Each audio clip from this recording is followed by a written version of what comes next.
Live question answer stream, दीनी मसाइल में रहनुमाई किताब व सुन्नत की रोशनी में। अस्सलामु अलैकुम वरहमतुल्लाहि वबरकातुहू। अल्हम्दुलिल्लाहि रब्बिल आलमीन वस्सलातु वस्सलामु अला रसूलिहिल करीम, अम्मा बाद। मैं आप तमाम नाज़रीन का इस्तकबाल करता हूँ, आपको खुशामदीद कहता हूँ हमारी लाइव क्वेश्चन एंड आंसर्स की स्ट्रीम में। अल्हम्दुलिल्लाह हमारी ये स्ट्रीम जो सवाल व जवाब की स्ट्रीम है, लाइव आप बग़ैर किसी के इंटरप्शन के आप शेख मोहतरम से डॉक्टर मोहम्मद नसीम मदनी हफिज़हुल्लाह से सवालात कर सकते हैं और शेख मोहतरम आपको किताब व सुन्नत की रोशनी में अल्हम्दुलिल्लाह रहनुमाई करते हैं, जवाबात देते हैं। आप तमाम भाइयों और बहनों से गुजारिश है कि आप आई+ टीवी से जुड़े रहें, आई+ टीवी आप देखते रहें और हमारी स्ट्रीम से आप ज़रूर भी ज़रूर फ़ायदा उठाते रहें। चलिए आइए शुरू करते हैं और शेख मोहतरम को ऐड करते हैं, इस्तकबाल करते हैं, सवालात का सिलसिला शुरू करते हैं। अस्सलाम वालेकुम वरहमतुल्लाहि वबरकातुहू। शेख वालेकुम अस्सलाम वरहमतुल्लाहि वबरकातुहू। जज़ाकल्लाहु खैर शेख वक्त देने के लिए। अगर बारकल्लाहु आपकी इजाज़त फीकुम। सवालात का सिलसिला शुरू करते हैं। जी शुरू करते हैं, बिस्मिल्लाह। जज़ाकल्लाहु खैर। तो इंशाल्लाह जैसे कि आप जानते हैं हमारी लिंक पेस्ट हो चुकी है, कमेंट में पिन भी कर दिया गया है। इस लिंक से आप डायरेक्ट हमारे साथ ज्वाइन हो सकते हैं स्ट्रीम में और शेख मोहतरम से आप सवालात कर सकते हैं। तो आइए सबसे पहले आज के गेस्ट है यूनुस इब्न रहमत, मैं आपको ऐड कर रहा हूँ, आप अपना सवाल करिए यूनुस भाई। अस्सलामु अलैकुम रहमतुल्लाहि व बरकातुहू। शेख वालेकुम अस्सलाम रहमतुल्लाहि वालेकुम व अस्सलाम बरकातुहू। वरहमतुल्लाहि वबरकातुहू। जी शेख, तो पहला मेरा सवाल आज का ये है कि अगर मैंने किसी को कर्जा दिया है शेख 10,000 का और जी नहीं माफ करिए, किसी शख्स मेरे पास आया कि उसने किसी से कर्जा लिया है 10,000 का और उस पर रिबा हो रहा है 1,000 का। तो मैं उसका कर्जा चुकाने में 10,000 में दे देता हूँ शेख, और जिसको देना है मैं उसको दे देता हूँ, जो जिनसे उसने कर्जा लिया था। तो मैंने उसको दे दिया और मैंने 5,000 का उसको यानी एक तोहफा दे दिया, एक घड़ी दे दी 5,000, और मैंने उसको बोला कि मैं रिबा नहीं दे सकता, मैं इतना ही दे सकता हूँ। तो ये अमल सही है? जज़ाकल्लाह। शेख यानी इन्होंने रिबा आखिर में क्या कहा? असल में शेख एक मेरे पास शख्स आता है कि वो बोलता है कि मैंने किसी से 10,000 का कर्जा लिया है और जी उसमें 1,000 का रिबा है, यानी जी 11,000 मुझे उसको देना है। जी तो प्लीज़ आप मुझे मदद कर दीजिए, 11,000 दे दीजिए, मुझे चुकाना है। तो मैं उसको 10,000 देता हूँ, 10,000 हम्म के ऊपर 5,000 की घड़ी देता हूँ, हम्म क्योंकि मैं रिबा नहीं दे सकता, आप उनको इतना दे दें, मैं इतना दे सकता हूँ करके बोलिए उनको, करके मैंने भेज दिया। तो ये सही अमल है? वो भी रिबा है? बिस्मिल्लाह अल्हम्दुलिल्लाह वस्सलातु वस्सलामु अला रसूलिल्लाह। भाई का सवाल ये है कि किसी ने सूद पर कर्ज लिया 10,000 और उस 10,000 पर 1,000 सूद है। जब उसे वापस करने का टाइम आया तो जिसने कर्ज लिया है वो कह रहा है कि मैं चूंकि सूद नहीं दे सकता, ये हराम है, लिहाजा मैं 1,000 सूद ना दे करके मैं आपको 5,000 की घड़ी दे देता हूं। तो क्या ये सही है? ये बिल्कुल भी जायज नहीं है, क्योंकि उसके ऊपर जो कुछ भी दिया जा रहा है वो सूद ही है। आप उसे किसी भी नाम से दें वो सूद ही है। और जब आपने शुरू में शर्त लगाया है कि 10,000 के बदले मैं आपको 11,000 दूंगा, तो उसके ऊपर आप जिस नाम से भी दें, हदिया के नाम से दें, सूद के नाम से दें, उसकी हकीकत नहीं बदल जाएगी, वो सूद ही है। क्या अगर आप उसको 5,000 की घड़ी ना दें तो क्या वो राजी हो जाएगा? नहीं राजी होगा। भाई हदिया देना तो जरूरी नहीं होता है, तो क्या वो हदिया जो 5,000 का आप बोल रहे हैं, अगर आप ना दें तो क्या सामने वाला राजी हो जाएगा? वो राजी नहीं होगा। आप बल्कि यहां पर जो 1,000 सूद है उससे भी ज्यादा दे रहे हैं, तो ये सूद ही की शक्ल है। इसका नाम बदलने से इसका हुक्म नहीं बदल जाएगा, ये सूद ही है, ये जायज नहीं है। अब सामने वाले को चाहिए कि वो अपना 10,000 वापस ले ले, बाकी उस पर कुछ भी ना ले वो, क्योंकि बाकायदा उसने शर्त रखा हुआ है ज्यादा लेने का। अब जो भी ज्यादा लेगा ऊपर वो सूद ही है। लिहाजा शरई हुक्म यही है कि वो सिर्फ 10,000 ले, उसके ऊपर कुछ भी ना ले। बाकी हदिया तोहफा का जो मसला है, ठीक है, आगे जिंदगी है, अगर आपका दिल कहेगा आगे तो दीजिएगा, लेकिन देना आपके लिए जरूरी नहीं है। जब देना इजबारी हो जाए तो फिर वो हदिया नहीं होता है, वो सूद ही है। जी वाज़ेह है शेख। एक और ठीक है सवाल कर लूं शेख? जी कर लीजिए। जी शेख, आजकल इंटरव्यूज होते हैं शेख नौकरी पाने के लिए, तो ज़्यादातर आजकल कंपनियों में इस तरह इंसानी दिमाग को टेस्ट करने के लिए ऐसे सवाल करते हैं जो हमको लगता है कि ये बहुत बेहुदा सवाल है, लेकिन उनका जवाब देना ही पड़ता है। तो सवाल करने वाला ऐसे करते हैं कि आप मान लीजिए कि आप गहरी खाई के आगे लेटे हुए हैं और आपके दाहिनी हाथ में एक मुसलमान दोस्त है और एक लेफ्ट हैंड में एक गैर मुसलमान दोस्त है। वो आप किसी एक को ही बचा सकते हैं, तो आप बचाने में किसको प्रेफरेंस देंगे करके बोलने पर एक ने जवाब दिया शेख कि मैं गैर मुसलमान को ही बचाऊंगा। तो उन्होंने रीज़न पूछने पर उस मुसलमान बंदे ने जिसका इंटरव्यू हो रहा है उसने जवाब दिया कि मैं इसलिए बचाऊंगा क्योंकि मैं उसकी तौहीद का दावत देना चाहता हूँ, उसके आखिरत की ज़िंदगी की फ़िक्र है मुझे। अगर वो मुसलमान मर भी गया तो उसको इंशाल्लाह एक ना एक दिन अगर अल्लाह ने चाहा तो उसको जन्नत मिल जाएगी, और इसको मैं अगर दावत दूँ, अगर अल्लाह ने उसको हिदायत दी तो उसको भी मुसलमान बन जाएगा, ये नीयत से मैं उसको बचाऊंगा। तो ये जवाब जो है, अगर कोई ऐसा अमल सामने आ भी जाए, ऐसा करे, तो वो उस पर हुक्म क्या है शेख? जैसा कि देखिए, इस तरह का जो सवाल किया जाता है, असल में नीयत खबीस होती है, अंदर खुब्स होता है, तो फिर इस तरह का सवाल किया जाता है कि आप किसको बचाएंगे। वो दोनों ही इंसान हैं, दोनों मासूम हैं। हमारी कोशिश होगी कि हम दोनों को बचाएं, हमारी कोशिश होगी कि हम दोनों को बचाएं। और इस तरह की सिचुएशन आप सामने वाले के लिए पैदा क्यों कर रहे हैं कि आप सिर्फ एक ही को बचा सकते हैं? भाई जाहिर है, जिसको बचाना, अगर मान लीजिए दोनों में से किसी और को चुनना है, तो जिसको बचाना ज्यादा मुमकिन होगा, जिसका इम्कान ज्यादा होगा, कभी हम उसको बचाएंगे। दोनों ही मासूम हैं। और अगर हमारे पास कोई रास्ता नहीं होगा तो जाहिर है जो साहिब ईमान है, साहिब अकीदा है, साहिब तौहीद है, वो ज्यादा इस बात का मुस्तहिक है कि उसकी मदद की जाए। जी बात वाज़ेह है शेख। ठीक है, जज़ाकुमुल्लाह खैरन शेख। जी, अस्सलामु अलैकुम वरहमतुल्लाहि वबरकातुहू शेख। बहुत बहुत शुक्रिया। अगले गेस्ट हैं एमडी, आप अपना सवाल करें। जी, रिमूव हो गए एमडी। मैं इसके बाद जो है मोहम्मद अफजल को ऐड कर रहा हूँ। जी मोहम्मद अफजल साहब। अस्सलामु अलैकुम वरहमतुल्लाहि वबरकातुहू से। वालेकुम सलाम वरहमतुल्लाहि वबरकातुहू। जी शेख, जी सबसे पहले तो शेख, जैसे कि मेरा इरादा है निकाह करने का शेख, तो मेरा इरादा है कि मैं शरीयत के मुताबिक दहेज के बगैर किसी बाराती के निकाह करूंगा शरीयत के मुताबिक। तो उसके लिए शेख मुझे मतलब कोई मसला, जरूरी मसला पूछना है, तो आप लोग से तरह अगर मुमकिन हो तो मुझे थोड़ा ज्यादा सवाल करने का मौका दे, ताकि मैं शरीयत के हुक्म को जान पाऊँ और उसके मुताबिक अमल कर पाऊँ, अल्लाह को राजी कर पाऊँ। इसके सवाल है शेख, उससे पहले मुझे घर जाना, तो सफर का सवाल है कि जैसे मैं जिस जगह पे हूँ, इस जगह से स्टेशन जो है 18 या 20 किलोमीटर होगा से। तो जैसे मैं मगरिब के बाद निकलूंगा तो उधर जो है ईशा टाइम हो जाएगा, तो ईशा का नमाज उधर स्टेशन में पढ़ना है, तो शेख मतलब कसर करें या जो है फुल नमाज पढ़ें? इस सवाल है पहला सवाल। देखिए, जब आप सफर के लिए निकल रहे हैं, तो जैसे ही आप अपने शहर से निकलेंगे, आबादी से बाहर निकलेंगे, आबादी से बाहर निकलते ही सफर के अहकाम लागू हो जाते हैं। जब तक आप आबादी के अंदर हैं तब तक आप मुसाफिर नहीं कहलाएंगे। सफर के जो अहकाम हैं, सफर की जो रुखसतें हैं, वो आपको हासिल नहीं होंगी। लेकिन जैसे ही आप शहर छोड़ेंगे, आबादी छोड़ेंगे, उसके बाद सफर के जो भी अहकाम हैं, चाहे वो जमा का मसला हो या कसर का मसला हो या जो भी अहकाम सफर के हैं, वो तमाम अहकाम आपके लिए लागू हो जाएंगे। तो ये इसमें असल ये है कि आप आबादी से बाहर कब निकलते हैं। आबादी से बाहर जैसे ही निकले, अब आप मुसाफिर हो गए, अब आप कसर भी कर सकते हैं, जमा भी कर सकते हैं। जी जिसे एक वाज़ेह और एक सवाल है सर। हाँ बोलिए। जिसे जैसे सफर में किबला का मसला है, तो से जैसे हमें जैसे मोबाइल है तो उसमें पता चल जाता है कि किबला के रुख किधर है, तो जैसे ट्रेन के रुख कभी इधर उधर होता है, तो क्या हमें किबला के रुख जब ट्रेन होगा तभी नमाज स्टार्ट करना है या किसी भी तरह रुक करके नमाज पढ़ सकते हैं?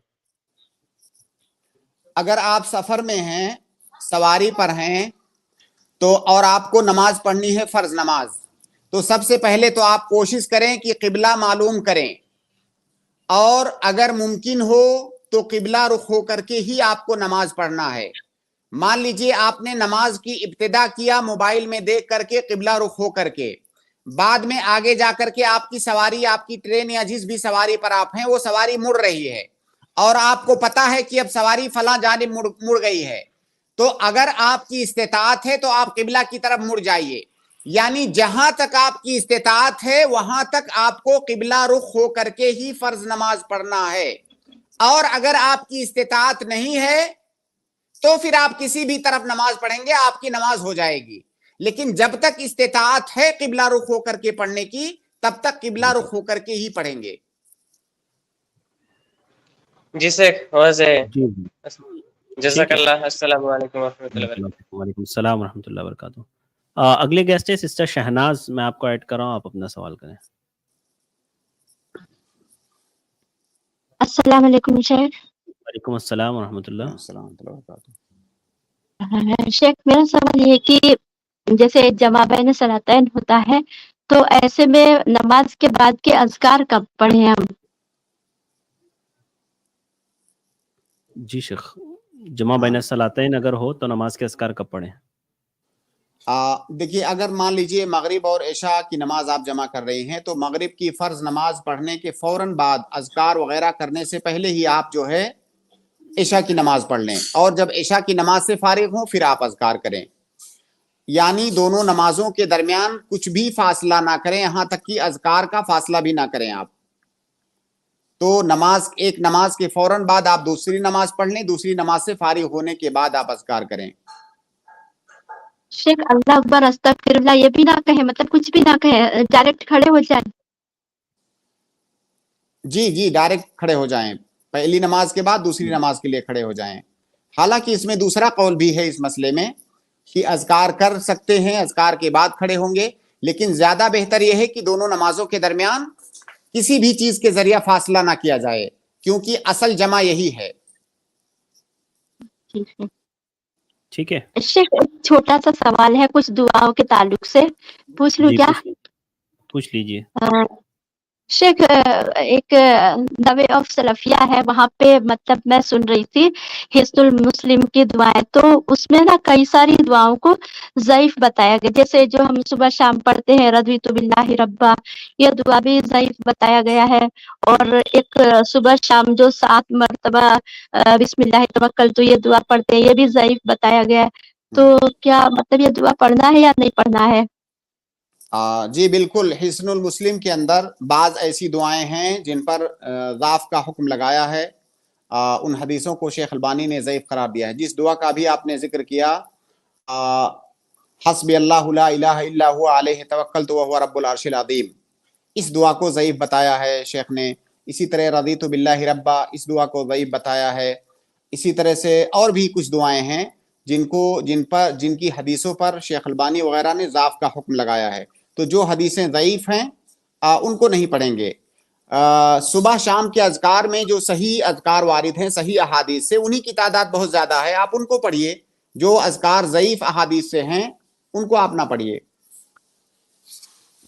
اور شیخ جیسے آپ نے اور بہت سارے علماء نے بتایا کہ نماز کے بعد یہ ذکر ہے ربی اعینی علی ذکرک و شکرک والا، لیکن وہ عالم انہوں نے بتایا تھا کہ یہ نماز کے اندر ہے، کیونکہ حدیث میں دبر کا لفظ آیا ہے، تو دبر کا مطلب ہے کہ نماز کے اندر، اور نماز کے بعد کیونکہ کوئی بھی دعا نہیں ہے وہ اذکار ہے، اس لیے اسے نماز کے اندر پڑھنا ہے، مطلب سلام سے پہلے۔ بالکل، بعض علماء نے کہا ہے کہ نماز کے اندر جہاں بھی دبر کا لفظ استعمال ہے اس کا مطلب ہے نماز کا آخری حصہ۔ تو جن دعاؤں کے بارے میں آیا ہے کہ دبر الصلاۃ پڑھیں گے، وہ دعائیں نماز کے آخری حصے میں پڑھی جائیں گی، یعنی تشہد کے اندر۔ اور یہ شیخ الاسلام ابن تیمیہ، ابن القیم وغیرہ نے اسی کو راجح قرار دیا ہے کہ جہاں پر بھی جن دعاؤں کے بارے میں بھی دبر الصلاۃ کا لفظ آیا ہے اس سے مراد نماز کا آخری حصہ ہے، نہ کہ نماز کے بعد۔ جی شیخ واضح ہے، شکراً، جزاک اللہ خیر۔ بارک اللہ فیکم، بہت بہت شکریہ سسٹر۔ सिस्टर सुमैया आप अपना सवाल करें, इसके बाद सिस्टर जहरा को मैं ऐड करूंगा। अस्सलाम वालेकुम रहमतुल्लाहि वबरकातुहू। वालेकुम अस्सलाम व रहमतुल्लाहि व बरकातुहू। शेख, एक वालिदैन हैं, उनके 2 बच्चे हैं, लड़का और लड़की। लड़की की शादी हो चुकी है और वो मैके जी से जब घर पर आती है तो 6-6 महीने यहीं पर रहकर जाती है। 2 डिलीवरी हुए, 2 डिलीवरी के टाइम में 6 महीने घर पे ही रह के गए। अब लड़के की शादी हो गई, उसके बाद लड़के ने कहा कि बहन को ऐसा मत आना, कभी कभार आना, कभी कभार जाना, ऐसा कि 6-6 महीने नहीं रहना। तो माँ बाप भी लड़ते हैं, भाई बहन भी लड़ती है। तो लड़के ने हमसे मशवरा किया, क्या मैंने ऐसा कहा, क्या गलत कहा, इसका हम क्या जवाब दें? तो वो जो बहन है या वो जो लड़की है अपने वालिदैन के घर आती है या अपने भाई के घर आती है?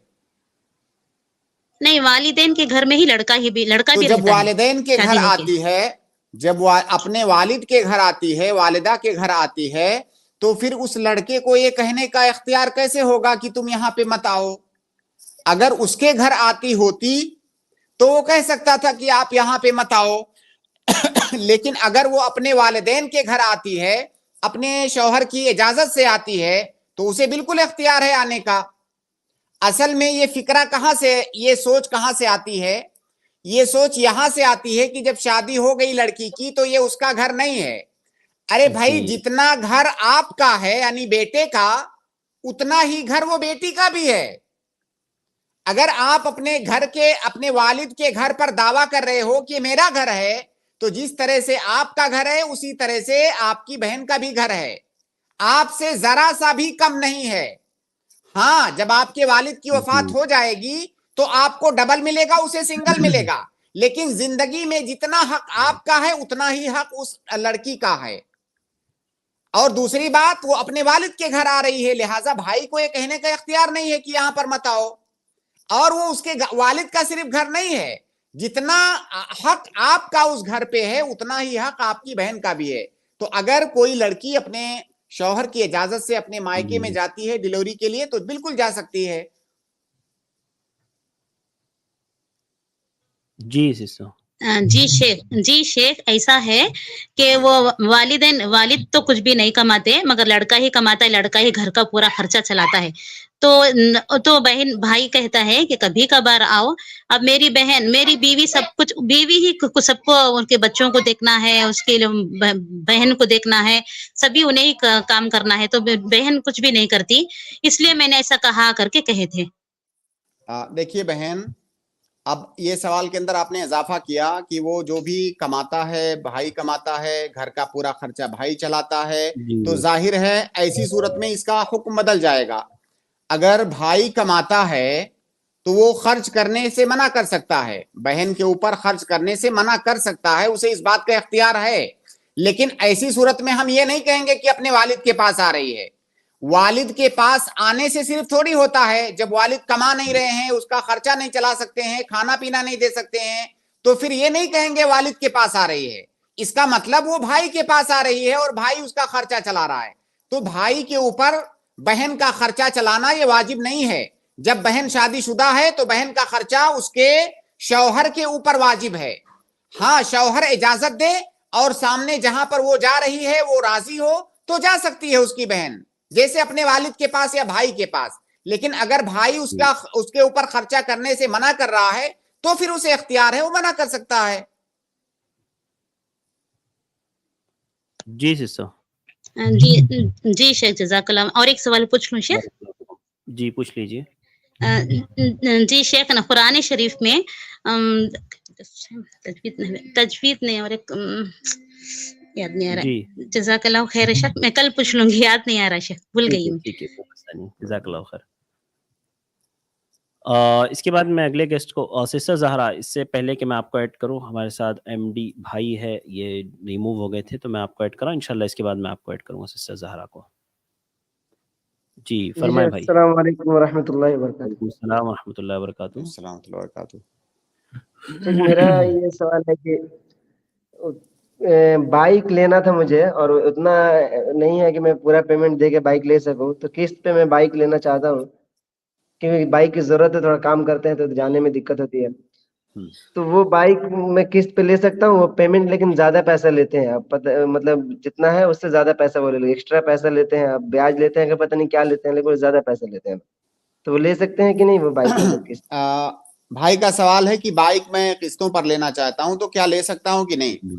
دیکھیے, بائک کو آپ نقد خریدتے ہیں تو مان لیجئے 1 لاکھ اس کی قیمت ہے, اگر قسطوں پر خریدتے ہیں تو اس کی قیمت 1.5 لاکھ ہے مثال کے طور پر, تو یہ 1.5 لاکھ دے کر کے خریدنے میں کوئی دقت نہیں ہے. گویا کہ جو کمپنی والا ہے آپ کو 2 آپشن دے رہا ہے کہ آپ نقد لوگے تو اتنے میں, ادھار لوگے تو اتنے میں. آپ دوسرے والے آپشن کو اختیار کر کے اگر بائک خرید رہے ہیں قسطوں پر, ادھار میں, تو کوئی حرج کی بات نہیں ہے. اس کو یہ نہیں کہا جائے گا کہ یہ ناجائز ہے یا سود ہے یا وہ زیادہ لے رہا ہے, اس کا سامان ہے, وہ جتنا چاہے وہ اتنا لے, تو یہاں تک تو کوئی اشکال نہیں ہے.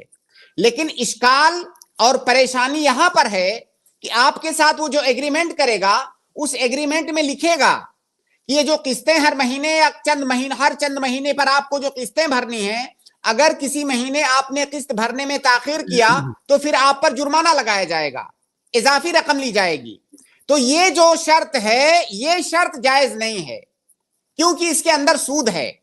جب آپ نے 1.5 لاکھ کی مان لیجئے بائک خرید لیا, بائک آپ نے لے لیا, پیسہ آپ کو قسطوں پر دینا ہے, تو یہ جو 1.5 لاکھ ہے آپ کے اوپر ادھار ہے. اب یہ ادھار اگر ٹائم بڑھانے کی وجہ سے اس ادھار کے اندر اضافہ ہو رہا ہے تو یہی سود ہے. تو اگر آپ کے ایگریمنٹ کے اندر یہ شرط ہے جو کہ ہوتی ہی ہے تو یہ جائز نہیں ہے.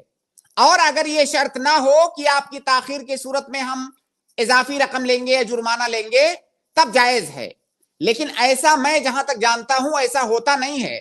جتنی بھی جو ہے جتنے بھی معاملات ہیں قسطوں والے معاملات, اس میں یہ شرط ہوتی ہی ہے کہ اگر آپ نے ڈیلے کیا, کوئی قسط آپ نے مس کیا بھرنے میں, تو آپ کو جرمانہ دینا ہوگا, اور یہ جس کو آپ جرمانہ کہہ رہے ہیں یہی سود ہے, لہٰذا یہ جائز نہیں ہے.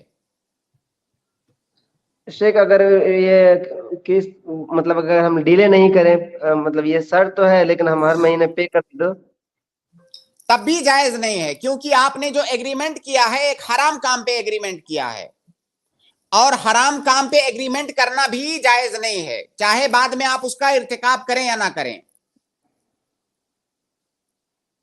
ٹھیک ہے شیخ بہت بہت شکریہ شیخ.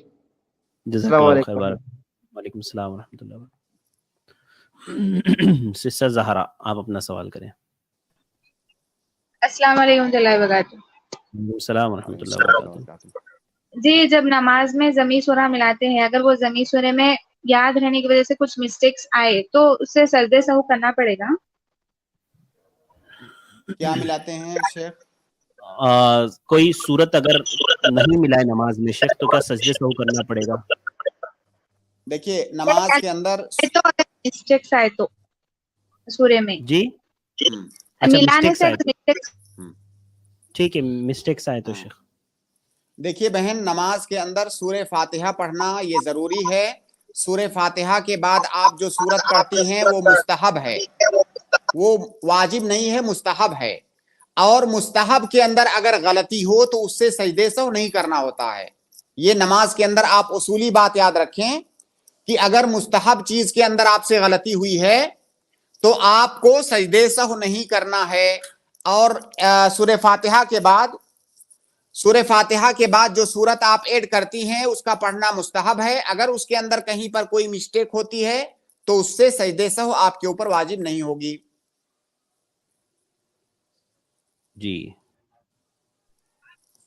جی اور ایک سسٹر, سوال ہے. جی بولیے.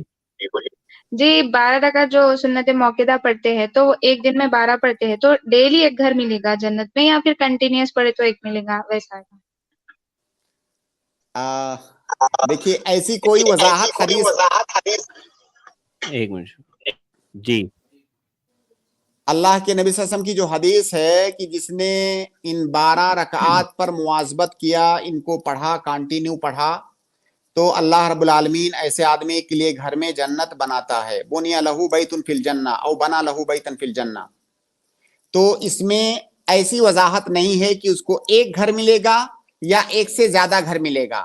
جنت کے اندر اگر ہمیں آپ کو ایک گھر مل جائے, الحمدللہ اللہ کا بہت زیادہ شکر اور اس کا احسان ہے.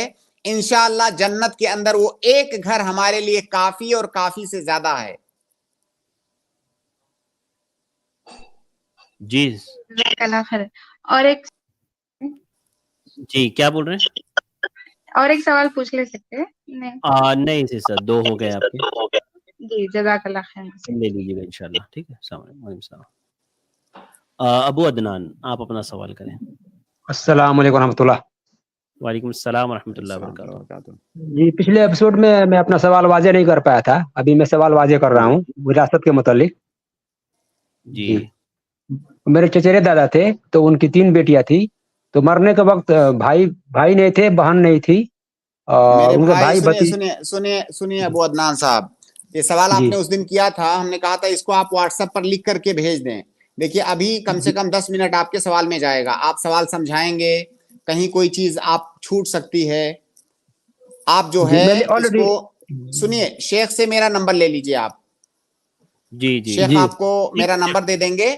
آپ میرے واٹس ایپ پہ یہ سوال پورا ٹوٹل کہیں پر کوئی چیز چھوٹنے نہ پائے، کیونکہ وراثت کے سوال میں کئی دفعہ اگر ایک وارث کو آپ نے چھوڑ دیا، ایک جگہ پر آپ نے سوال کرنے میں کوئی مسٹیک کیا، تو جب پورا جواب غلط آپ کو ملے گا. جی میں جی میں بھیج دیتا ہوں آپ کو ابو عدنان بھائی انشاءاللہ. جی میں آپ کو نمبر بھیج دیتا ہوں. ٹھیک ہے. جی میں دوسرا ایک سوال ہے. ہاں دوسرا سوال کر لیجیے. میرا بیٹا پیدا ہوا تو چند گھنٹے زندہ رہ کے فوت ہو گیا تھا، تو میں اس کا عقیقہ نہیں کیا تھا، ابھی تک عقیقہ اس کو نہیں کیا ہوں. کیا مجھے اس کا عقیقہ کرنا پڑے گا؟ ہاں کر دیجئے، اس کا عقیقہ کرنا بھی سنت ہے. جو بچہ ولادت کے بعد فوت ہو گیا ہو، گرچہ وہ 7ویں دن تک زندہ نہ رہا ہو، اس کا عقیقہ کرنا بھی سنت ہے. تو اگر آپ نے نہیں کیا ہے تو کر دیجئے، بلکہ اس کا نام رکھنا بھی سنت ہے، جو کہ بہت سارے لوگ بلکہ بیشتر لوگ ایسا نہیں کرتے ہیں کہ جب بچے کی وفات ہو جاتی ہے ولادت کے فوراً بعد، تو بہت سارے لوگ یا بیشتر لوگ نہ تو عقیقہ کرتے ہیں نہ تو اس کا نام رکھتے ہیں. دیکھیے اس کا نام رکھنا بھی سنت ہے، اس کا عقیقہ کرنا بھی سنت ہے. اللہ کے نبی صلی اللہ علیہ وسلم کی حدیث ہے کہ قیامت میں ہر انسان کو اس کے نام سے بلایا جائے گا. تو وہ بچہ جس کے اندر روح پڑی ہے، جو انسان ہے، گرچہ وہ اس کی وفات ہو گئی، وہ زندہ نہیں رہا ولادت کے بعد، وہ بھی ایک انسان ہے، اسے بھی قیامت کے دن پکارا جائے گا. تو اس کا بھی ایک اچھا سا نام رکھنا یہ سنت ہے. اسی طرح اس کا عقیقہ کرنا بھی سنت ہے. جی شیخ بہت شکریہ، جزاک اللہ خیر. میں واٹس ایپ کر دیتا ہوں، اسے نمبر بھیج دیجیے. ٹھیک ہے ابو عدنان بھائی. اگلے گیسٹ ہے ارشد شیخ، میں آپ کو ایڈ کر رہا ہوں. جی فرمائیں. السلام علیکم ورحمۃ اللہ وبرکاتہ. وعلیکم السلام ورحمۃ اللہ وبرکاتہ. شیخ جیسے ایک سوال میرے پاس تھا کہ قربانی کا گوشت شیخ آپ نے کہا تھا کہ غیر مسلموں کو دے سکتے ہیں. جی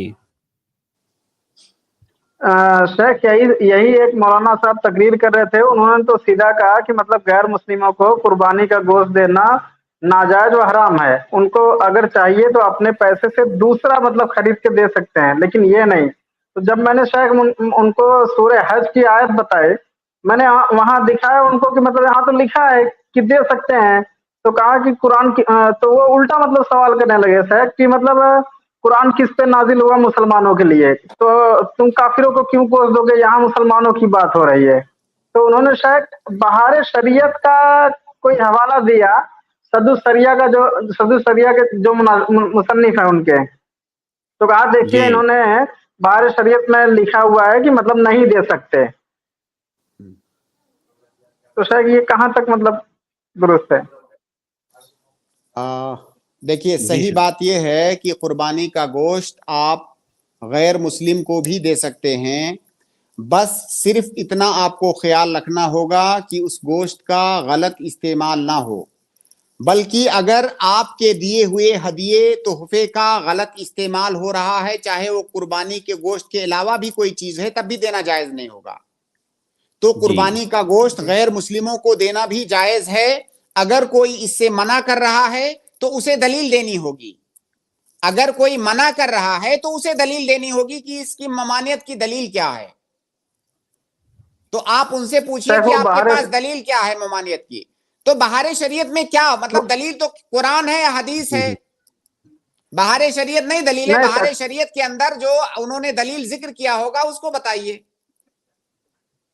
انہوں نے شیخ کے ایک مفتی صاحب کو بھی میں فون لگایا تھا، ان کو حالانکہ ابھی مفتی ہوئے نہیں ہے، تو ان کے سامنے ہی میں فون لگایا، میں بولا یہ بھی وہ بھی تو واضح کر آپ دیں کو گے. سنیے، تو انہوں نے بھی آپ کو شریعت جی کا حکم جاننا ہے یا آپ کو یہاں پہ جان کر کے جا کے کسی سے مناظرہ کرنا ہے؟ نہیں شیخ مناظرہ نہیں، مطلب یہ پوچھنا ہاں ہے مطلب یہ کہاں تک درست ہے. جائز ہے، جی یہ جائز ہے. غیر مسلم کو قربانی کا گوشت دینا یہ جائز ہے.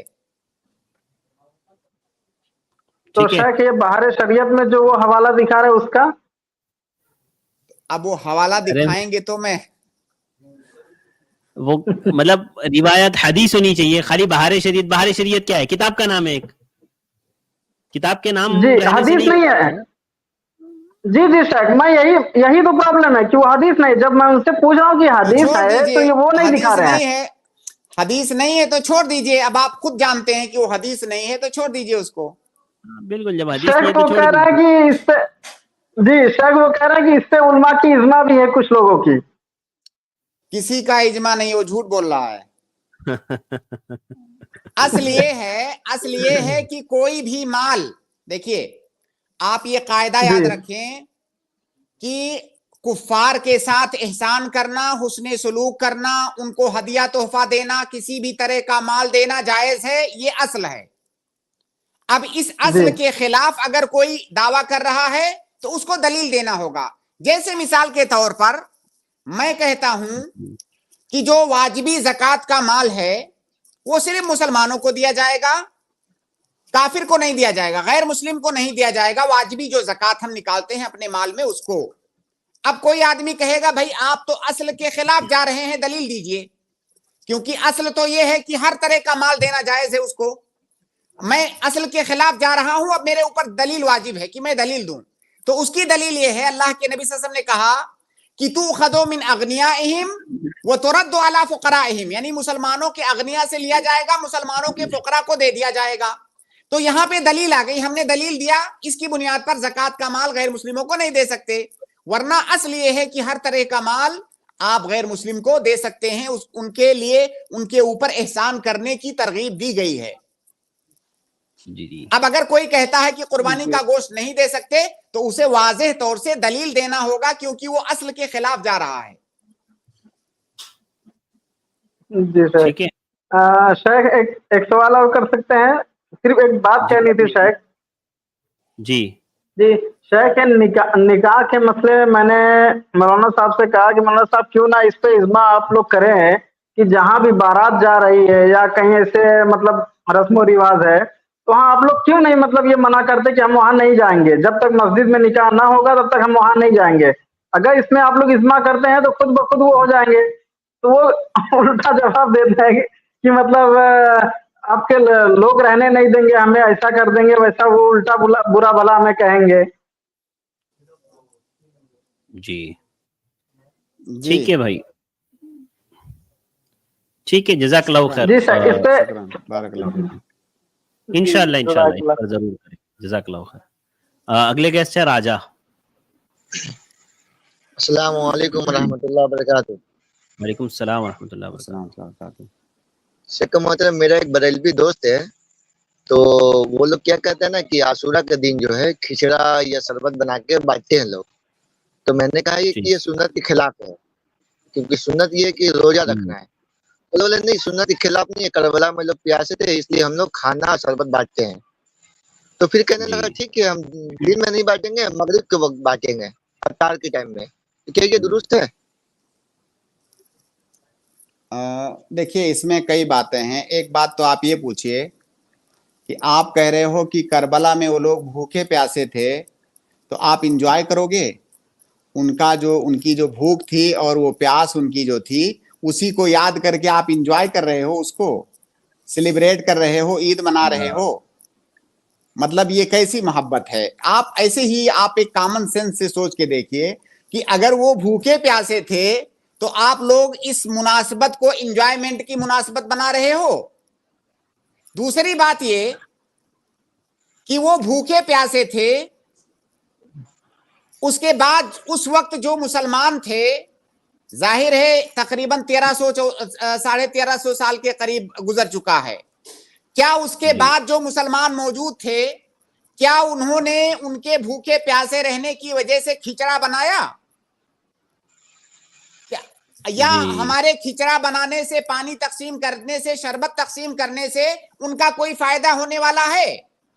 या उनकी जो उनके ऊपर मुसीबत आई थी, उस मुसीबत को सेलिब्रेशन करना, उसको मनाना, क्या ये हमारी शरीयत है, ये हमारा दीन है? दीन तो किताब और सुन्नत का नाम है।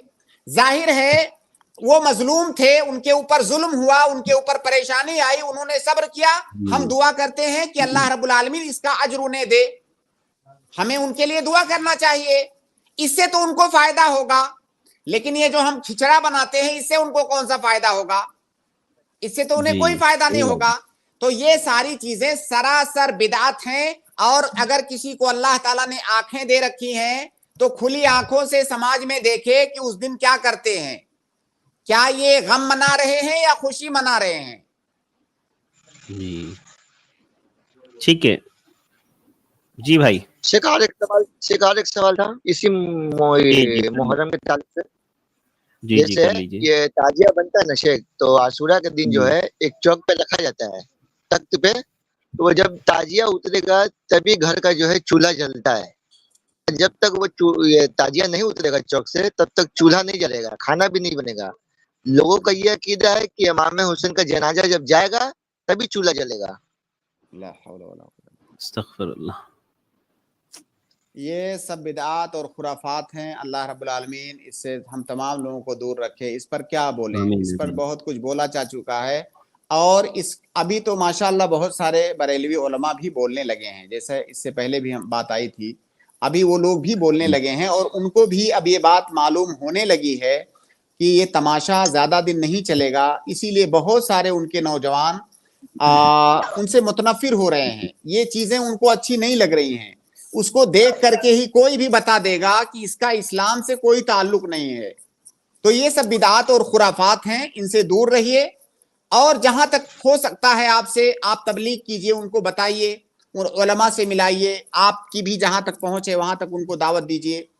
अल्लाह रब्बुल आलमीन सबको महफूज रखे। जी आमीन। बारकल्लाहु फीकुम, बहुत बहुत शुक्रिया भाई। और इसके बाद अगले गेस्ट हैं इमरान पाशा। आप अपना सवाल करें इमरान भाई। जी इमरान पाशा को आवाज आ रही है इमरान भाई हमारी?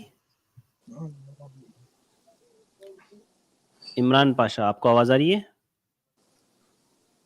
ठीक है, शायद इमरान भाई अवेलेबल नहीं है। मैं अगले गेस्ट को ऐड कर रहा हूँ, हमजा अमीन। अस्सलाम वालेकुम शेख। वालेकुम अस्सलाम रहमतुल्लाह।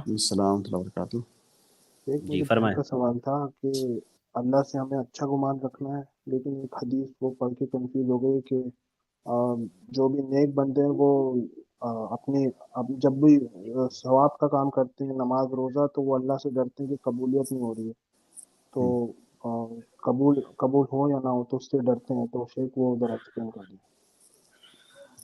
देखिए, ईमान जो है खौफ और रजा, इन दोनों चीजों से मुरक्कब है। खौफ का मतलब ये है कि हमें इस बात का खौफ हो कि कहीं हमारी इबादत के अंदर ऐसी कोई कमी ना रह जाए जिसकी वजह से हमारी इबादत कबूल ना हो। जाहिर है जब ये खौफ आपके दिल में रहेगा तो आप इबादत ज्यादा अच्छी तरीके से करेंगे। आप दुनियावी मामलात में भी देख लें, आप गाड़ी चलाते हैं, अगर आप बेखौफ होकर के चलाएं, खौफ ना हो कि मुझे एक्सीडेंट की कोई परवाह नहीं है, तो आप गाड़ी कहीं ठोक देंगे। लेकिन आपके दिल के अंदर ये खौफ होता है, आप चौकन्ना रहते हैं, आप जो है मुतनब्बे रहते हैं कि एक्सीडेंट ना हो जाए। तो ये खौफ आपको एहतियात की तरफ ले जाता है। तो इसी तरह दीन के मामलात में, अपने ईमान के मामलात में इंसान के अंदर ये जो खौफ होता है उसे बुराइयों से रोकता है, उसे गलत कामों से रोकता है। जब वो इबादत करता है तो उसे खौफ लगा होता है कि मेरी इबादत सुन्नत के मुताबिक होनी चाहिए, कहीं कोई गलती ना हो, मुझसे कहीं कोई बिदात का इर्तिकाब ना हो जाए। जब ये खौफ आपके अंदर होगा तो आपकी इबादत अच्छी होगी और आपके तमाम अमाल अच्छे होंगे। लेकिन सिर्फ खौफ नहीं होता है, एक मोमिन के अंदर रजा भी होती है। रजा मतलब उम्मीद, क्योंकि अगर किसी इंसान के अंदर सिर्फ खौफ हो तो वो इबादत नहीं कर पाएगा। खौफ के साथ साथ हमें उम्मीद भी है, हम ये जो इबादत कर रहे हैं कबूल होगी इंशाअल्लाह, इसका जजा भी हमें मिलेगा इंशाअल्लाह, अल्लाह रब्बुल आलमीन हमें इसका बदला देगा। तो ये जो उम्मीद है, ये उम्मीद भी आपको इबादत करने पर उभारती है।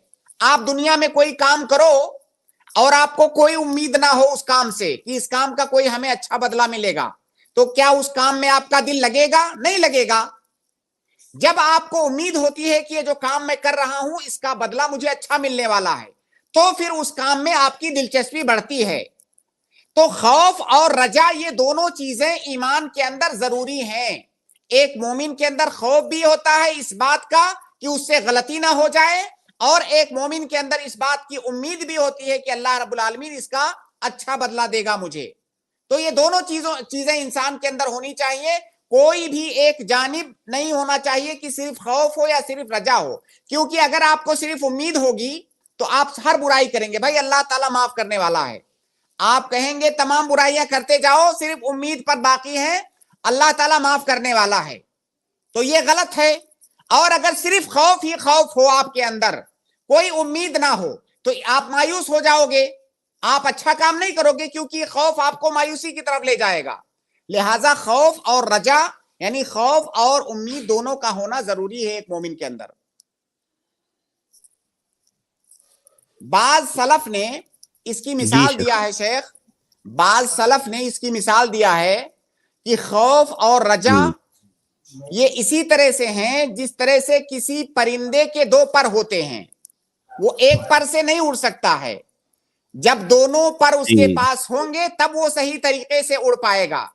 तो एक मोमिन के अंदर खौफ और रजा की जो सिफत होती है उस परिंदे के दोनों पर की तरह से है, तभी वो जो है सीधे उड़ सकता है परिंदा, तभी वो मोमिन सही तरीके से अहकाम पर अमल कर सकता है। जी जज़ाकल्लाहु खैर शेख। जी हमजा अमीन भाई। जी शेख जवाब मिल गया। शेख एक छोटा सवाल कर लूं? जी जज़ाकल्लाहु खैर। क्या बोले अमीन भाई? एक छोटा सवाल कर लूं? जज़ाकल्लाह। जी कर लीजिए जल्दी से। शेख आपने बोला ना शेख के दो जमा करेंगे तो एंड में हम लोग जिक्र उसकार पढ़ेंगे, लेकिन शेख दो नमाजों के दो दफा पढ़ेंगे क्या? मगरिब और इशा कर रहे हैं तो दो दफा फर्ज अस्कार पढ़ेंगे, एक ही दफा? नहीं, एक ही दफा, आखिरी जो नमाज पढ़ेंगे उसके बाद अस्कार कर लेंगे।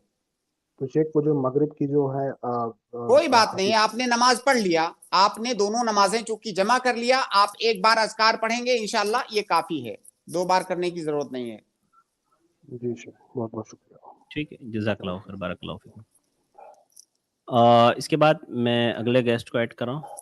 अगले गेस्ट है अशफाक आलम, इसके बाद मैं इमरान खान को ऐड करूँगा।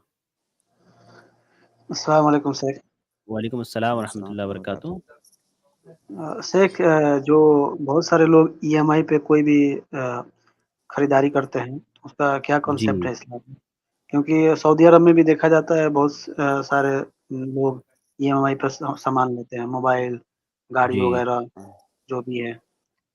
जी भाई, अभी 2-3 सवाल पहले ये सवाल आया था जी किस्त के बारे में, तो वहां पे मैंने जवाब दिया है, वहां पीछे जाकर के आप सुन लें ताकि दोबारा उसी सवाल को रिपीट ना करना पड़े, वही जवाब। अभी 2-3 जवाब सवाल पहले आया है आज ही की स्ट्रीम में। ठीक है अशफाक भाई? ओके, तब मैं और बाद में देख लूंगा मैं, लेकिन 10 मिनट पहले ही मैं जान के आऊंगा इसमें। जी जी जी ठीक है, जज़ाकल्लाहु खैर। इमरान खान, आपसे पहले मैं दुआ की गुजारिश आपको ऐड कर रहा हूँ, इंशाल्लाह उसके बाद मैं इमरान खान को ऐड करूँगा। वालेकुम सलाम रहमतुल्लाहि व बरकातुहू।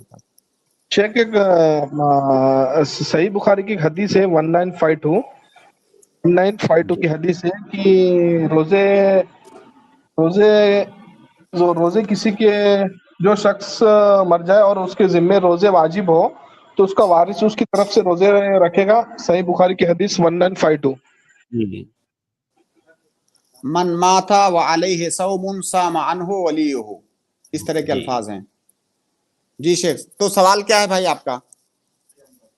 ये हदीस में शेख लिखे है कि मैयत के कज़ा रोजे का हुक्म, जो शख्स मर जाए और उसके जिम्मे रोजे वाजिब हो तो उसका वारिस उसकी तरफ से रोजे रखे। जी, तो इस सवाल हदीस को सवाल क्या समझना है? चाह रहे हैं शेख, वो इस हदीस को समझना चाह रहे हैं। थोड़ा डिटेल में अच्छा। समझना चाहता हूँ शेख। देखिए, अगर किसी इंसान के ऊपर वाजिब रोजा है, जैसे आप रमजान से उसकी मिसाल समझें, हालांकि रमजान के अलावा भी वाजिब रोजा हो सकता है।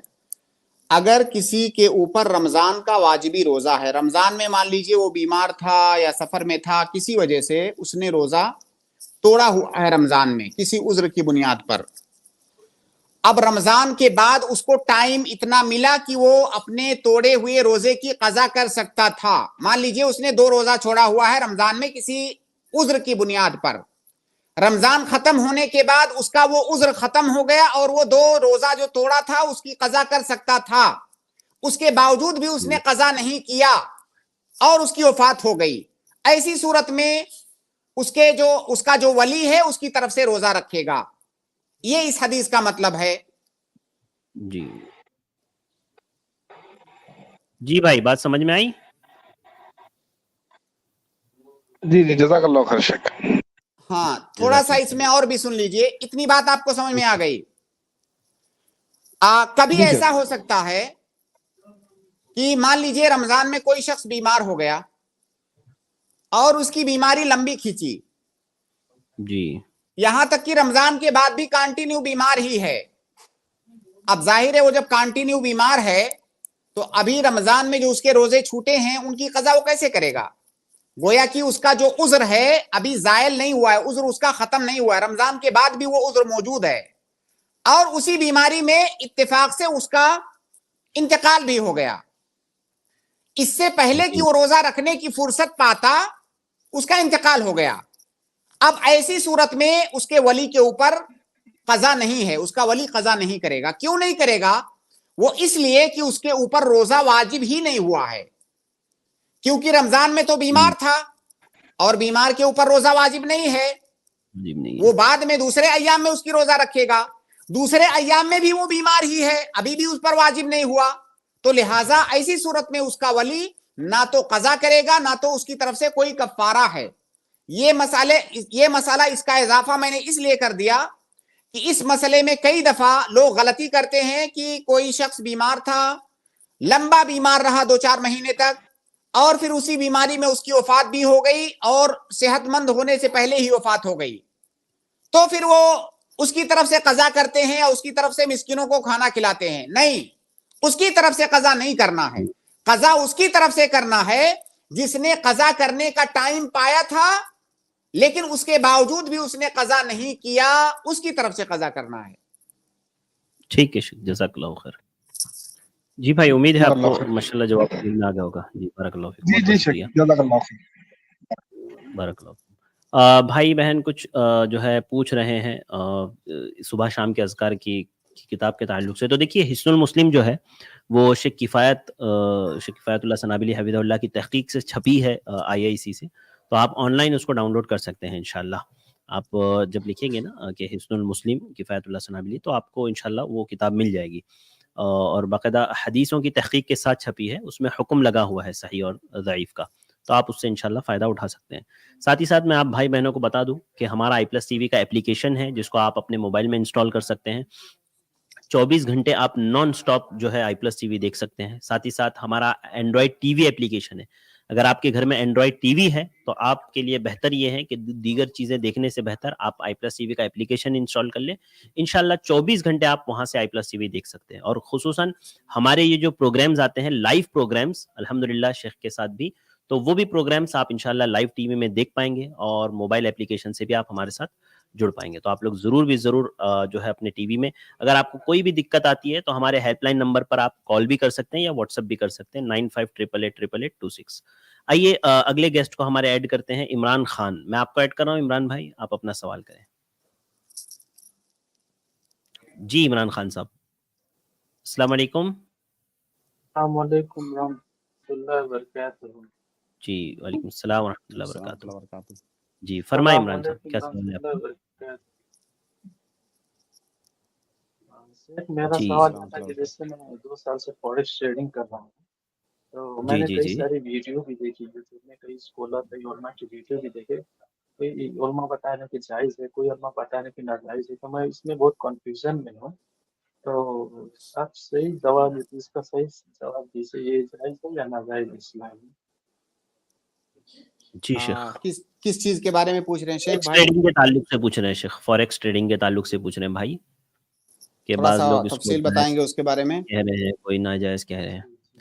जी उसकी कैफियत बताएंगे थोड़ी सी मुझे। जी इमरान भाई, उसकी कैफियत थोड़ा सा आप बता दें। को आवाज आ मैंने रही है इमरान इसमें भाई? आपको व्हाट्सएप में वीडियो भी बना दी। जी शेख आ रही है। मैंने व्हाट्सएप में वीडियो भी बना जी के जी भेजे थे। इसी तरीके से मैं फॉरेक्स ट्रेड कर रहा हूँ। जैसे कि एक चार्ट होता है, चार्ट की मान लीजिए डॉलर वर्ल्ड का सबसे स्ट्रॉन्ग करेंसी डॉलर है। जब डॉलर बढ़ती है तब सोना का रेट और इन विदेशी शॉर्ट मैं आपको बता दूं शेख, मुद्रा ये करेंसी खरीदना बेचना, करेंसी खरीदने बेचने के ताल्लुक से है इमरान भाई। जी जी जी हाँ, करेंसी खरीदना बेचना इसके ताल्लुक से शेख, फॉरेक्स ट्रेडिंग जो होती है नॉर्मल। हाँ, तो देखिए उसमें क्या होता है उसकी तफसील मुझे नहीं मालूम है, लेकिन आपको मैं कुछ फंडामेंटल चीजें, उसका ऐसा बुनियादी है ना बातें। शेख, इसमें शॉर्ट में देखिए ये होता है ना कि एक इंसान किसी भी कंट्री की करेंसी खरीदता है, उसको जी अपने पास रखता है, चूंकि उसका रेट फ्लक्चुएट होता रहता है, बढ़ता कभी घटता, कभी बढ़ता कभी घटता है, तो वो हिसाब से आदमी मार्केट देख करके उसको बेच देता है करेंसी को रिटर्न। जी तो क्या प्रॉफिट देख करके। क्या वो जैसे करेंसी उसके अकाउंट में आती है या वो करेंसी अपने हाथ में लेता है? नहीं, अकाउंट में पहले उसके अकाउंट में आती है। अकाउंट में जो आती है। हाँ, यानी उस अकाउंट में आती है शेख जिस कंपनी के तहत उसने अपना अकाउंट बनाया है फॉरेक्स ट्रेडिंग का, उस अकाउंट में आपको जो है रिफ्लेक्ट होता है वो अमाउंट जो आपने खरीदा है करेंसी। ठीक है, देखिए जैसे हमने इंडियन करेंसी के जरिया से हमने डॉलर खरीदा, ठीक है, हमने इंडियन करेंसी पे किया और उसके बदले में हमें डॉलर मिला। हमने सामने वाले के अकाउंट में डाला ऑनलाइन, सामने वाले ने ऑनलाइन मेरे अकाउंट में डाल दिया, मेरे अकाउंट में वो डॉलर आ गया, ठीक है। अब वो डॉलर जब मेरे अकाउंट में आ गया, अब वो डॉलर का मालिक मैं हूं और अकाउंट में आना इसको कब्ज कहा जाता है, कब्जा। इसमें जो बात बहुत ज्यादा ध्यान रखने की है वो ये है कि जिस टाइम आप इंडियन करेंसी पे कर रहे हैं सामने वाले को, उसी टाइम वो सामने वाली करेंसी आपके अकाउंट में आनी चाहिए। ऐसा नहीं कि आप आज दे रहे हो सामने से करेंसी कल आएगी। जिस टाइम आप दे रहे हो उसी टाइम आना चाहिए, क्योंकि अगर पैसे को पैसे से आप खरीद और बेच रहे हो तो यहां पर कब्ज शर्त है। कब्ज का मतलब होता है हम जिस मजलिस के अंदर ये मामला कर रहे हैं उसी मजलिस के अंदर एक दूसरे से लेन देन करें। उन दोनों में से कोई उधार नहीं होना चाहिए बल्कि उसी मजलिस में होना चाहिए। तो सबसे पहली चीज तो आप इस बात पर तरकीज कीजिए कि जब आप दे रहे हो जिस टाइम करेंसी ऑनलाइन, उसी टाइम दूसरी वाली करेंसी आपके अकाउंट में फौरन आ जानी चाहिए, और इस तरह से आ जानी चाहिए कि आप चाहो तो उसको अभी जो है निकाल सकते हो, या उससे कोई चीज खरीद सकते हो, या उसे किसी को दे सकते हो, उसे बेच सकते हो, यानी आपके मुकम्मल आपके कब्जे में आ जानी चाहिए। अब वो जो सामने वाली करेंसी आपके पास आ गई, फिर आप उसे किसी से भी बेच सकते हो। जब आप किसी और से बेचोगे तो वहां पर भी यही शर्त जरूरी है कि जिस वक्त आप सामने वाले को दो डॉलर, उसी वक्त आप सामने वाले से दूसरी वाली करेंसी लो। बस इसमें उधार नहीं होना चाहिए। मेरा सवाल ये है, जैसे कि हम लोग एक उम्मीद के हिसाब से खरीदते हैं कि मान लीजिए आज सोना का रेट, फॉर एग्जांपल आज सोना का रेट 50,000 है, मैंने खरीद लिया, कल बढ़ भी सकता है घट भी सकता है, कल नहीं 10 मिनट में बढ़ भी सकता है घट भी सकता है, लेकिन अभी मेरे अकाउंट में आया नहीं है, पैसा मेरे अकाउंट में भी आया नहीं है। बस मैंने क्या किया, वो समझो कि वो पैसा भी हवा में उड़ रहा है। अगर बढ़ गया तो मेरा प्रॉफिट हो गया, अगर घट गया तो मेरा अकाउंट से पैसा वो काट लेगा। तो कोई बताते हैं कि ये एकदम जुआ की तरह है, गैम्बलिंग है। देखिए अब सवाल देखिए मेरे भाई, सवाल आपका बिल्कुल बदल चुका है। میں نے جو جواب دیا وہ کسی اور سوال کا جواب تھا. میں نے جو جواب دیا ہے ابھی تک, دیکھیے کبھی مس انڈرسٹینڈنگ اگر ہوگی تو میرا فتویٰ غلط کوٹ کیا جائے گا کہ فلاں نے ایسا فتویٰ دیا ہے. دیکھیے میں نے ابھی تک جو جواب دیا ہے وہ میں نے کرنسی ٹو کرنسی جواب دیا ہے, پیسہ ڈالر, ٹھیک ہے. ابھی آپ کا سوال سونے کے بارے میں ہے. ہم نے بتایا کہ اگر آپ پیسے کو پیسے سے بدلتے ہو تو قبضہ کرنا ضروری ہے اسی مجلس میں, اور پیسے کا قبضہ اکاؤنٹ میں آنے سے بھی ہو سکتا ہے. آپ نے ابھی مان لیجئے مجھے یو پی آئی کیا, میرے موبائل میں میسج آیا, اب میں گویا کہ میرے جیب میں وہ پیسہ آ چکا ہے. اب میں جب چاہوں اس پیسے کو جا کر کے اے ٹی ایم سے نکال سکتا ہوں, اس سے مارکیٹنگ کر سکتا ہوں, کیونکہ مکمل میرے قبضے میں آ چکا ہے. لیکن سونے کا مسئلہ اس سے مختلف ہے. آپ اگر پیسے سے سونا خرید رہے ہو آن لائن تو سونا تو اکاؤنٹ میں نہیں آتا ہے نا. اکاؤنٹ میں تو صرف نمبر آئے گا, نمبر آئے گا, تو نمبر سونا نہیں ہے. تو اگر آپ سونا خرید رہے ہو آن لائن تو یہ جائز نہیں ہے, کیونکہ سونے کو آن لائن قبضہ کرنا یہ ممکن ہی نہیں ہے. وہ صرف سونے کا وزن آئے گا, آپ نے اتنا گرام خریدا. اب میں اگر آپ سے کہوں کہ بھائی چلیے اسی ٹائم مجھے وہ سونا دیجئے, آپ کہاں سے دو گے؟ جبکہ پیسے کا مسئلہ اس سے الگ ہے. پیسہ میرے اکاؤنٹ میں آیا, میں ابھی اس اکاؤنٹ سے مارکیٹنگ کر سکتا ہوں, ابھی اس اے ٹی ایم میں جا کر کے وہ پیسہ وڈرال کر سکتا ہوں. لیکن سونا تو آپ کے پاس نہیں آیا, وہ صرف نمبر آیا ہے. تو اگر آپ فوریکس ٹریڈنگ پیسہ دے کر کے سونا خرید رہے ہو تو یہ بالکل بھی جائز نہیں ہے, کیونکہ سونے کی تجارت میں قبضہ کرنا اسی مجلس کے اندر ضروری ہے, اس میں ادھاری نہیں چلے گی, یہ سراسر سود ہے. اس کو ربا نصیحہ کہا جاتا ہے. جی عمران بھائی ٹھیک ہے. یہ جو فوریکس ٹریڈنگ کر رہا ہوں اس کا ایک ویڈیو بھی بنائے ہوں, ایک بار آپ اس کو بھی دیکھ لیجئے, زیادہ لمبا نہیں, بس 8 منٹ کا ہے. تب ایک بار ٹھیک ہے, ہمیں اس طریقے سے ٹائم نکال کے جواب دیجیے. ٹھیک ہے عمران بھائی, انشاءاللہ آپ نے بھیج دیا ہے تو دیکھ لیتے ہیں ہم لوگ. میں انشاءاللہ شیخ کو بھی بھیج دوں گا. اچھا تو کون سیلنگ میں ہم کو ملے گا سے جی جواب؟ اسی نمبر دیکھیے پہ میں بھائی, بھیج دوں. دیکھیے عمران صاحب, ابھی تک جتنا سوال کیا ہے آپ نے, ابھی 2 پوائنٹ پر آپ نے سوال کیا ہے, اس کا صرف ہم نے اسی کا جواب دیا ہے. اب آگے اگر اور کچھ تفصیلات ہوں تو اس کی ذمہ داری ہم ابھی نہیں لے سکتے ہیں. ابھی آپ نے 2 پوائنٹ پر سوال کیا تھا, ایک پیسے سے پیسہ خریدنا, اس کا جواب ہم نے دیا کہ وہ کیسے جائز ہے کیسے ناجائز ہے. آپ نے پیسے سے سونا خریدنے کی بات کی, ہم نے اسے کہا مکمل طور سے جائز نہیں ہے کیونکہ وہ سونا آپ کو مل ہی نہیں رہا ہے. اب اس کے اندر اگر جو دوسری تفصیلات ہوں گی اس کا جواب آگے دیا جائے گا انشاءاللہ. یہ عمران بھائی, یہ جو ہمارا ہیلپ لائن نمبر یہاں شو ہو رہا ہے 9588888826, اس پر آپ انشاءاللہ ہمیں میسج کر سکتے ہیں. جزاک اللہ خیر, بارک اللہ فیکم. بہت بہت شکریہ عمران بھائی.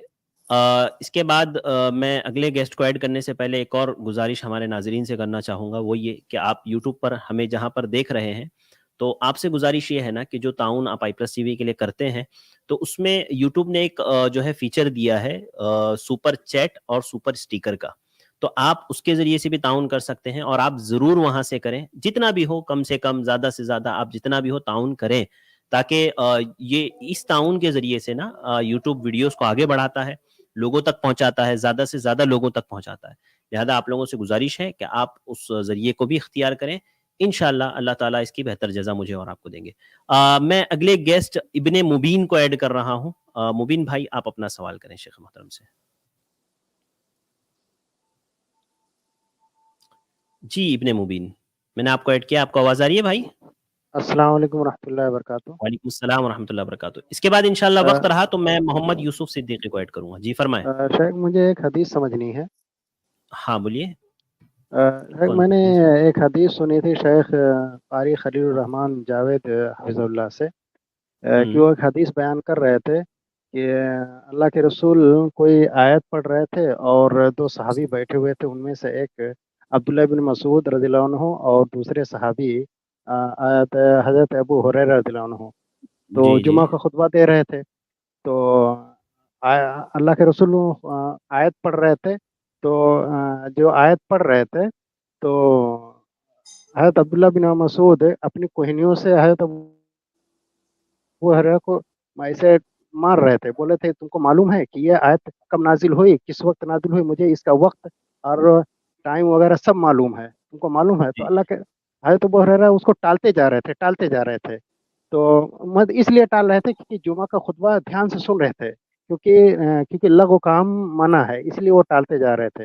जब जुमा का नमाज ख़त्म हो गया तो बाद में हज़रत अबू हुरैरा कहने लगे, ए अब्दुल्लाह बिन मसूद, तुमको मालूम है तुमने जुमा का नमाज पढ़ा ही नहीं। तो कहने ऐसा कैसे कि जुमा का नमाज मैंने पढ़ा, मैंने तो बाकायदा पूरा जुमा का नमाज पढ़ा है।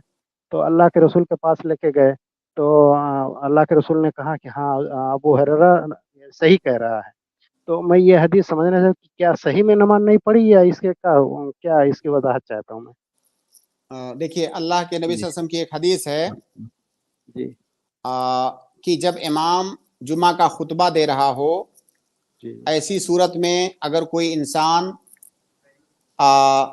बात करे या अपने भाई से कहे कि खामोश हो जाओ, उसने किसी को बात करते हुए देखा, उसको कहे खामोश हो जाओ, फ़क़द लगा, हदीस के अल्फाज हैं फ़क़द लगा, तो उसने लगो काम किया। अब ये लगो काम का मतलब क्या है? बहुत सारे उलमा ने इस हदीस की शरह ये की है कि जुमा की जो फजीलत उसे मिलनी चाहिए वो फजीलत उसे नहीं मिलेगी, वो खुतबा सुनने का जो अज्र उसे मिलना चाहिए वो अज्र उसे नहीं मिलेगा। तो बहरहाल जुमा के खुतबा होते हुए कोई भी लगो काम करना, बात करना या जो है लगो हरकत करना, ये मना है, हराम है। तो उसी का जिक्र, अगर ये हदीस जो आपने जिक्र किया, अगर ये हदीस है तो उसके अंदर वही हुक्म बयान किया गया है। फकद लगा का माना कि तुमने जुमा नहीं पढ़ा, यानी उसका अज्र तुम्हें नहीं मिला उस खुतबे का। जी जी जी जी ठीक है सर। जी मुबीन भाई। दूसरा सवाल ये है कि इन्नमल आमालु बिन्नियात, आमाल का दारोमदार नियतों पर है। तो जो गैर इरादी तौर पर हम नेक अमाल जो कर जाते हैं तो क्या हमें उस पर भी सवाब मिलेगा या नहीं? क्या हर काम पर, हर अमल पर मुझे नियत करना पड़ेगा? देखिए, कोई भी नेक अमल, हर वो नेक अमल या हर वो अमल जो इबादत है, जब तक उसे इबादत की नीयत से नहीं किया जाएगा तब तक उस पर अज्र नहीं मिलेगा। ये इस हदीस का मतलब है, बिल्कुल क्लियर। कोई भी इबादत अगर हम इबादत की नीयत से नहीं कर रहे हैं तो उस पर हमें अज्र नहीं मिलेगा। इसीलिए तो बार बार कहा जाता है कि नियत शर्त है, इबादत के लिए नियत शर्त है। तो बगैर नियत के अगर आप अमल कर रहे हैं तो उस पर अज्र नहीं मिलेगा। मतलब हम गैर इरादी तौर पर जैसे कलमा वगैरह पढ़ लेते हैं, गैर इरादी कैसे? जैसे कोई मिसाल बता दें आप। जैसे हम बैठे रहते हैं, अल्लाह अस्तगफिरुल्लाह ला इलाहा इल्लल्लाह, ऐसा हम पढ़ लेते हैं। हम मैं काम करता रहता हूँ, ला इलाहा इल्लल्लाह अस्तगफिरुल्लाह और पढ़ लेता हूँ, तो जुबान से अदा हो जाता है। ये जो आपके जबान से अल्लाह अकबर निकलता है या सुभान अल्लाह निकलता है, दिल में क्या आता है कि क्यों निकल रहा है, आप क्यों निकाल रहे हैं जबान से? कभी कभार ऐसा होता है, नहीं मतलब जहन में रहता नहीं है लेकिन अदा हो जाता है। आदमी बराबर देखिए, गैर इरादी तौर से कहने से कोई अजर नहीं मिलेगा, इरादा होना जरूरी है। नहीं मतलब शेख, एक आदमी जब अल्लाह अकबर कहता है तो जाहिर सी बात है, मतलब फितरी तौर पर दिल में यही होता है ना भाई, जिक्र कर रहा हूँ अल्लाह का। हाँ, मैं अल्लाह की तकबीर बयान कर रहा हूँ, बड़ाई बयान कर रहा हूँ। अगर ये ख्याल आपके दिल में गुजरा कि मैं अल्लाह की बड़ाई बयान कर रहा हूँ तो खलास यही नियत है। उसके लिए अलग से बैठ करके तैयारी करके नियत करने की जरूरत नहीं है। नहीं, रास्ता चल रहा है, रास्ते से ठेला हटा दिया, वो सदका है। तो कभी गैर इरादी तौर पर रास्ते हटा देना एक सदका होता है, वो रास्ते हटा दे, लेकिन उसके जहन में नहीं था कि यार इसका भी सवाब मिलेगा। वो हटाते वक्त जो आप वो अमल करने के लिए जो नियत कर रहे हो ये काफी है। जाहिर है, देखिए, नियत के मसले को इतना पेचीदा बना दिया है लोगों ने, हालांकि इंतहाई आसान है। भाई, आपने रास्ते में कोई तकलीफ दे चीज देखी तो आपके दिमाग में ये बात क्यों आई कि मैं इसे हटाना है? सही बात क्यों आई? और जिस वजह से ये बात दिमाग में आई वही नियत है। जी जी, यानी आपने उसको यही समझ के हटाया ना भाई, अच्छा काम है ये, खैर का काम, बस यही नियत है, खैर का काम है, खैर का जज्बा आना, यही इबादत की नियत है। जी शुक्रिया, जज़ाकल्लाह, बारकल्लाहु फीकुम, बहुत बहुत शुक्रिया। यूसुफ साहब, मैं माजरत खा हूँ, आपको लेना चाहता था लेकिन वक्त चूंकि हमारा मुकम्मल हो गया है और शेख का हम ज्यादा वक्त नहीं ले सकते, تو بہت بہت شکریہ شیخ، جزاک اللہ خیر ہمیں وقت دینے کے لیے، بارک اللہ فیکم، اللہ آپ کو جزائے خیر دے، بارک اللہ فیکم۔ انشاءاللہ کل ملاقات ہوگی شیخ، انشاءاللہ۔ اور میں اپنے بھائیوں اور بہنوں سے گزارش کروں گا کہ کل آپ ضرور تشریف لائیں۔ ہمارے بھائی بہن پوچھ رہے ہیں کہ کیسے تعاون کرنا ہے کچھ، تو دیکھیے یوٹیوب پر آپ جہاں پر ہمیں دیکھ رہے ہیں وہاں پر نیچے ایک ڈالر کا نشان بنا ہوگا، جہاں سے آپ اس پر کلک کریں گے تو وہ آپ کو آپشن دے گا سپر چیٹ اور سپر اسٹیکرز کا، تو وہاں سے آپ انشاءاللہ کر سکتے ہیں۔ یہ جو ہے اس خیر کے کام کو، دعوت کے کام کو پہنچانے میں انشاءاللہ مدد دے گا۔ تو آج کے لیے بس اتنا ہی، مجھے دیجیے اجازت، انشاءاللہ کل پھر ملاقات ہوگی۔ السلام علیکم ورحمۃ اللہ وبرکاتہ۔